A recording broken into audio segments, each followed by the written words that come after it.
ওসমান হাদি হত্যাকাণ্ডের ন্যায় বিচারে সরকার বদ্ধপরিকর। আগামী 10 দিনের মধ্যে এই মামলার তদন্ত প্রতিবেদন দেওয়া হবে। সচিবালয়ে কোর কমিটির বৈঠক শেষে এসব কথা বলেন স্বরাষ্ট্র উপদেষ্টা। জানান, এখন পর্যন্ত 11 জনকে গ্রেপ্তার করা হয়েছে। ঘটনায় জড়িতদের নাম জনসম্মুখে প্রকাশ করা হবে বলেও জানিয়েছেন উপদেষ্টা। ঢাকা 8 আসনের স্বতন্ত্র প্রার্থী ইনকিলাব মঞ্চের আহ্বায়ক শরীফ ওসমান হাদি নির্বাচনী প্রচারণার সময় গেল 12 ডিসেম্বর গুলিবিদ্ধ হন।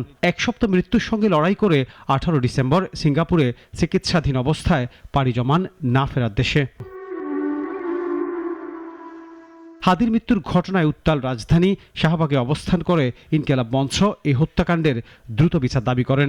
আজ দুপুরে সচিবালয়ে আইন শৃঙ্খলা সংক্রান্ত কমিটির বৈঠক শেষে কথা বলেন হাদি হত্যাকাণ্ড নিয়ে স্বরাষ্ট্র উপদেষ্টা। জানান, ন্যায় বিচারে সরকার বদ্ধপরিকর। মামলাটি তদন্তের শেষ পর্যায়ে রয়েছে।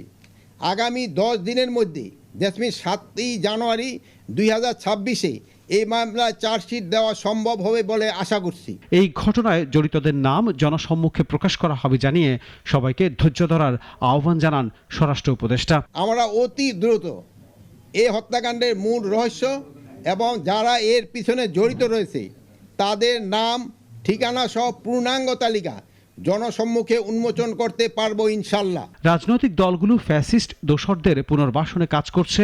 এই ধরনের কর্মকাণ্ড থেকে বিরত থাকতে রাজনৈতিক দলগুলোর প্রতি আহ্বান জানান উপদেষ্টা। সাক্ষীদের জবানবন্দি। আনোয়ার হোসেন, নাগরিক, ঢাকা।